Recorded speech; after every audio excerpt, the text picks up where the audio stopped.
Grace Millane was a 21-year-old British backpacker who was tragically murdered in Auckland, New Zealand on December 2nd, 2018. Her case gained international attention and sparked discussions about violence against women, victim blaming, and the so-called rough defense in criminal trials. Grace, originally from Essex, England, was on a round-the-world trip after graduating from the University of Lincoln. She arrived in New Zealand in November 2018 as part of her planned year-long journey. She was described by her family as outgoing, fun-loving, and family-oriented. She kept in regular contact with her parents and brothers during her travels. On the evening of December 1st, 2018, Grace was set to meet Jesse Shane Kempson, a 26-year-old man she had connected with on the dating app Tinder. This encounter, which occurred on the day before her 22nd birthday, would turn out to be a tragic mistake. The events of that night, pieced together through CCTV footage, witness testimonies, and digital evidence, paint a detailed picture of Grace's final hours. Her day began at Base Backpackers, the hostel where she was staying during her time in Auckland. At approximately 5:45 p.m., she left the hostel dressed for her date. She made her way to the Sky Tower, a prominent landmark in Auckland and a popular meeting spot for locals and tourists alike. Before meeting Kempson, Grace took a moment to take a photo of the Christmas decorations near the Sky Tower. This image, which she sent to her family back in the UK, would be her last communication with them. Meanwhile, Kempson had been preparing for the date in his own way. CCTV footage showed him at the Bluestone Room, a bar adjacent to the City Life Hotel where he was residing. In the half hour leading up to his meeting with Grace, Kempson consumed 4 bottles of beer. This pre-date drinking would later become a point of discussion during the trial, raising questions about his state of mind and intentions for the evening. At around 5:50 p.m., Grace and Kempson met near the base of the Sky Tower. The moment of their first encounter was captured on CCTV, showing Kempson approaching Grace and greeting her with a hug. Grace's body language appeared relaxed and friendly, suggesting she felt at ease with her date. Their first stop was Andy's Burgers and Bar, located on the first floor of the Sky City complex. Here, they ordered cocktails and found a table to sit and talk. The CCTV footage from this venue provided investigators with a clear view of their interactions. Grace appeared animated in conversation, smiling and using hand gestures as she spoke, while Kempson seemed attentive and engaged.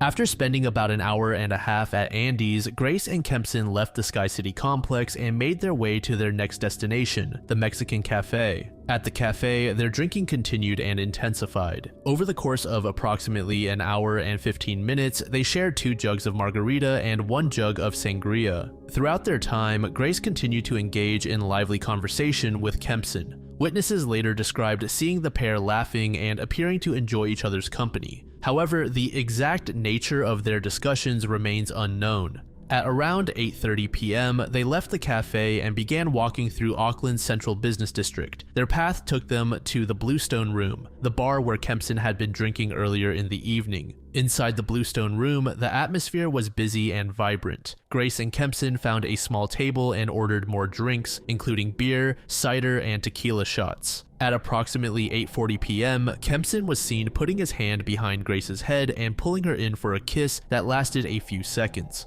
Over the next hour, they were observed kissing several more times. During their time at the Bluestone Room, Grace was actively messaging one of her best friends, Amina Ashcroft, via Facebook. In these messages, Grace shared her positive impressions of the date, telling Amina that she had clicked with him so well. She also mentioned that Kempson had told her he was a manager at an oil company and that he had an apartment in a hotel. Grace's friend encouraged her, suggesting she should go to his apartment if things were going well. At one point during their time at the Bluestone Room, both Grace and Kempson briefly left the table separately to check their phones. It was during one of these moments that Kempson posted a message on Grace's Facebook page, an action that would later prove crucial in the police investigation. As the evening progressed, the effects of their alcohol consumption became more apparent. Witnesses later testified to seeing both of them appearing intoxicated, though still seemingly in good spirits and engaged with each other. At approximately 9:40 p.m., the duo left the Bluestone Room and made their way to the nearby City Life Hotel. CCTV footage showed them walking through the hotel lobby with Kempson's arm around Grace. They entered the elevator together, heading towards room 308 where Kempson was staying. This moment, as they disappeared into the elevator, marked the last time that Grace was seen alive on any surveillance footage. In the hours that followed, digital evidence provided some insight into Kempson's activities. According to the evidence presented at trial, Grace Millane was killed in the early hours of December 2nd, 2018, which coincided with her birthday. In the immediate aftermath, rather than seeking help or contacting emergency services, Kempson's first actions were disturbingly callous.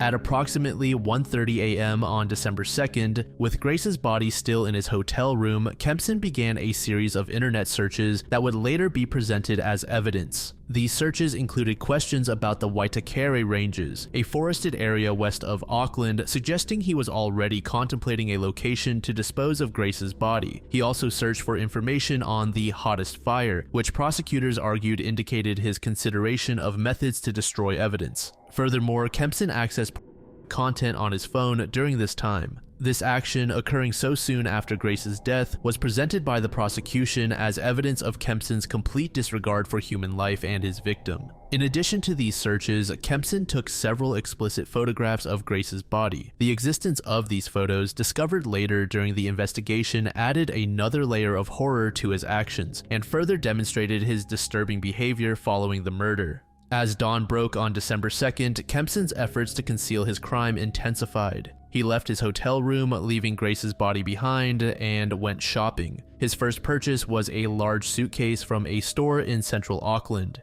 CCTV footage captured him wheeling this suitcase back to the City Life Hotel where Grace's body lay. His behavior during the shopping trip was described by witnesses as remarkably calm and collected. He appeared to engage in normal conversations with store staff, showing no outward signs of distress or the weight of his actions from the previous night. Upon returning to the hotel, Kempson used a hotel trolley to transport 2 suitcases to his rental car. One of these was notably heavier than the other, which prosecutors argued contained Grace's body. Back in his hotel room, Kempson began extensive cleaning efforts. He purchased cleaning supplies and attempted to remove any traces of the crime from the room. These actions included cleaning up bloodstains and disposing of other potential evidence. In a particularly cold-blooded move, while Grace's body was still in his room, Kempson went on another Tinder date. This date took place in the Ponsonby area of Auckland, with Kempson showing no apparent signs of distress or guilt. During this date, he recounted a fabricated story about a friend who had been prosecuted for manslaughter after a woman died during rough sex, a narrative that eerily mirrored the defense he would later use in court. On the morning of December 3rd, approximately 24 hours after Grace's death, Kempson rented a car. After moving the suitcase containing Grace's remains from the hotel to the rental vehicle, Kempson drove off to a store to purchase a shovel. From there, he proceeded to drive to the Waitakere Ranges, the area he had searched for online the previous night. In this secluded, forested area, Kempson buried Grace's body in a shallow grave. The burial was hasty, with Grace still in the suitcase when she was buried. In the days following the burial, Kempson's behavior became increasingly erratic yet calculated. He continued to use dating apps, going on more dates, and engaging in seemingly normal social interactions. This behavior was interpreted by prosecutors as an attempt to create an alibi and project normalcy. Kempson also began constructing an elaborate lie to explain Grace's disappearance. He told police that they had parted ways after their date, each going their separate ways. This lie quickly unraveled as CCTV evidence clearly showed them entering the City Life Hotel together. As the investigation into Grace's disappearance intensified, Kempson attempted to erase his digital footprint. He deleted his Tinder account and attempted to remove other traces of his online activities. However, forensic analysis would later recover much of this deleted data, providing crucial evidence for the prosecution. When initially questioned by police about Grace's disappearance, Kempson maintained his fabricated story. He claimed that he and Grace had parted ways after drinks, insisting he had no knowledge of her whereabouts. As evidence mounted against him, his story began to change. Kempson's demeanor during police interviews was described as calm and collected, showing little emotion when discussing Grace. This behavior continued even as he was confronted with evidence that contradicted his statements. On December 8, 2018, 6 days after Grace's murder, Kempson was arrested. Even after his arrest, he continued to deny responsibility for Grace's death. It was only when confronted with overwhelming evidence that he admitted to her death, though he maintained it was an accident during consensual rough sex. Following his arrest, further disturbing details about Kempson's past began to emerge. It was revealed that he had a history of violence against women, including the of another British tourist 8 months before Grace's murder. These revelations painted a picture of a serial offender with a pattern of manipulative and violent behavior towards women. The trial of Jesse Kempson for the murder of Grace Millane began on November 4th, 2019 at the Auckland High Court in New Zealand. The case attracted significant media attention both domestically and internationally, given the tragic circumstances of Grace's death and the fact that she was a young British backpacker killed while traveling abroad. The Crown's case, led by prosecutor Brian Dickey, focused on portraying Kempson as a calculated killer who had strangled Grace to death and then engaged in a series of actions to cover up his crime. The defense team, led by Ian Brookie, presented a strikingly different narrative. Their central argument was that Grace's death was a tragic accident resulting from consensual sexual activity gone wrong.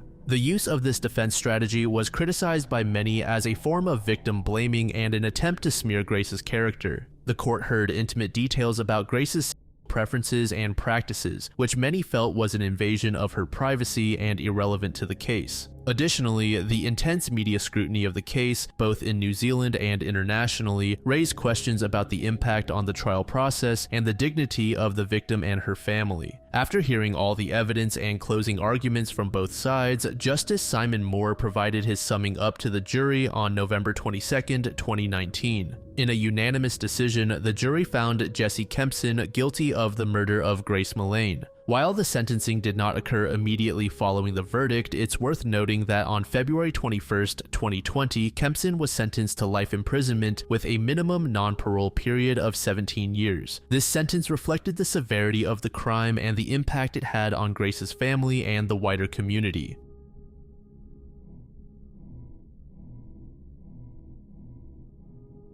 John Derek Radford, aka John Worboys, was born in June 1957 and is a British serial sex offender known as the Black Cab.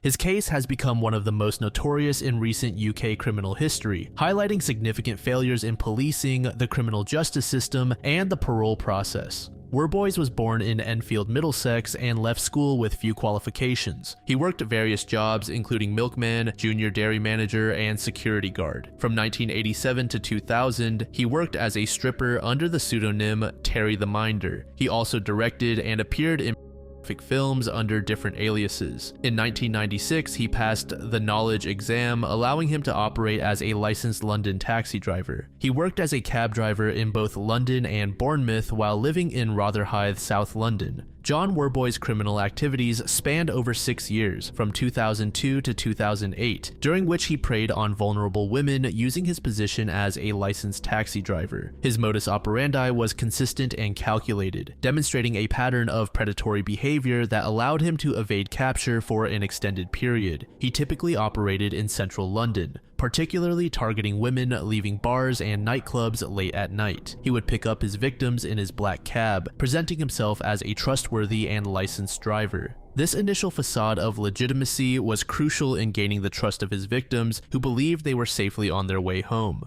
Once the women were in his taxi, Worboys would initiate conversation, often claiming he had won a substantial amount of money gambling or at a casino. He would show his victims a bag full of cash to corroborate his story, adding an air of celebration to the ride. This tactic was designed to lower his victims' guards and make them more receptive to his next move. Worboys would then offer his passengers a celebratory drink, usually champagne. However, these drinks were laced with a potent mixture of sedatives including temazepam, a strong benzodiazepine. The drug champagne was a critical component of his criminal method, as it rendered his victims unconscious or in a heavily impaired state, unable to resist or fully recall the subsequent events. Once the drugs took effect, Worboys would assault or his incapacitated victims. The assaults often took place in the back of his taxi, which he had modified to facilitate his crimes. He kept a kit in his cab, which included plastic gloves, condoms, and a vibrator, along with the drugged alcohol and glasses. The exact number of Worboys' victims remains uncertain, but it is believed to be significantly higher than the 12 women involved in his 2009 conviction. Police investigations suggest that he may have attacked over 100 women during his 6-year spree, making him one of the most prolific sex offenders in recent UK history.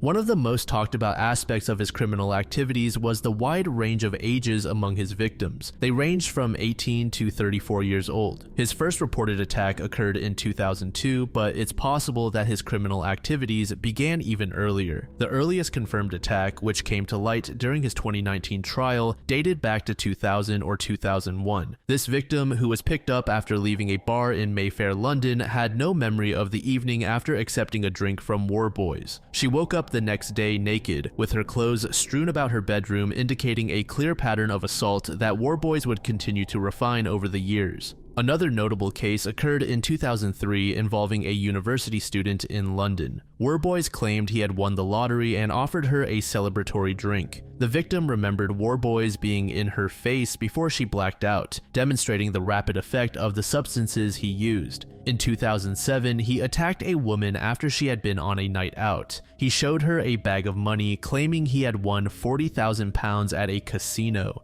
After giving her a drink, her next memory was waking up in bed with a hangover. In one case from around 2007 to 2008, a woman woke up in her bed with her bed sheets undisturbed and her hands crossed over her chest. This unnatural positioning suggests that Worboys took care to make it appear as though nothing had happened, potentially to confuse victims and make them doubt their own experiences. The duration and extent of Worboys' criminal activities were exacerbated by several factors. Firstly, the nature of his crimes often left victims with little or no memory of the assaults. Many women reported feeling hungover or experiencing memory gaps, but were unsure if a crime had actually occurred. This uncertainty, combined with the trauma of the experience, led many victims to hesitate in reporting the incidents. Secondly, when victims did come forward, they were often met with skepticism from the police. The lack of physical evidence due to the use of date drugs made it difficult for victims to prove their claims. This skepticism from authorities not only failed the immediate victims, but also allowed Worboys to continue his crimes unchecked. Thirdly, Worboys' occupation as a licensed taxi driver provided him with a veneer of respectability and trustworthiness. This made it easier for him to lure victims and harder for authorities to suspect him, as he was seen as a professional providing a public service. The full extent of Worboys' crimes came to light gradually. After his arrest in 2008, more victims began to recognize him from media reports and came forward with their own experiences. This led to a flood of new allegations, with the police receiving over 100 additional complaints following his conviction. In 2009, he was convicted of 19 offenses against 12 women, including sexual assault and administering a substance with intent. However, this was just the tip of the iceberg. The true scale of his crimes became apparent in the years following his conviction, as more victims came forward and further investigations were conducted. In his 2019 trial for additional offenses, he admitted to a psychologist that he had given alcohol to 90 women, a quarter of whom he had drugged. This confession suggested that the number of his victims could be even higher than previously thought. On April 21, 2009, Worboys received an indeterminate sentence for public protection with a minimum term of 8 years. The judge, Justice Penry Davey, stated that Worboys would not be released until the parole board decided he no longer presented a threat to women. Following the conviction, the police believed he could have attacked more than 100 women during his time as a taxi driver. By October 2010, the Metropolitan Police had received 102 additional complaints. Two of Worboys' victims, known as DSD and NBV, sued the Metropolitan Police for failing to properly investigate their cases. This led to a landmark Supreme Court ruling in 2018, which established that the police have a duty under the Human Rights Act to effectively investigate allegations of serious violent crime. In January 2018, it was announced that the parole board had decided to approve Worboys' release with stringent license conditions. This decision sparked public outrage and led to a legal challenge. Two of his victims launched a judicial review of the parole board's decision. On March 28, 2018, the High Court quashed the parole board's decision to release Worboys, ruling that the board should have undertaken further inquiry into the circumstances of his offending. In May 2019, Worboys was charged with 4 additional offenses alleged to have occurred between 2000 and 2008. In June 2019, he admitted to attacks on 4 more women, the earliest dating back to 2000 or 2001.